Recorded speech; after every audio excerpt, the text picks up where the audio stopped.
Sa videong ito ay pag-uusapan natin kung paano ang mabilisang paglaki ng ating mga alagang crayfish. Mahalaga ang laki o lawak ng pinaglagyan ng ating mga alaga. Bago natin ipagpatuloy ang videong ito, sa lahat ng hindi pa nakasubscribe dito sa ating channel ay baka naman guruhin din ang magandang nutrisyon sa ating mga alaga upang mabilis lumaki at hindi bansot ang kanilang tubo. Isa rin sa malaking factors ang water quality.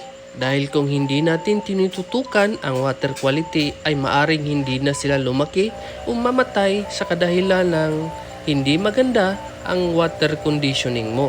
Isa sa key factors kung bakit matagal lumaki ang ating mga alaga dahil hindi natin pinaghiwalay ang male at female. Dapat ang lalaki at babae ay magkahiwalay ang lalagyan. Susunod natin na video ay tatalakayin natin at i-explain natin ng mabuti or brief context kung bakit dapat paghiwalayin ang babae at lalaki dahil nagiging sanhi ito ng pagbagal lumaki ng ating mga alaga. At maraming salamat po. Hanggang sa muli.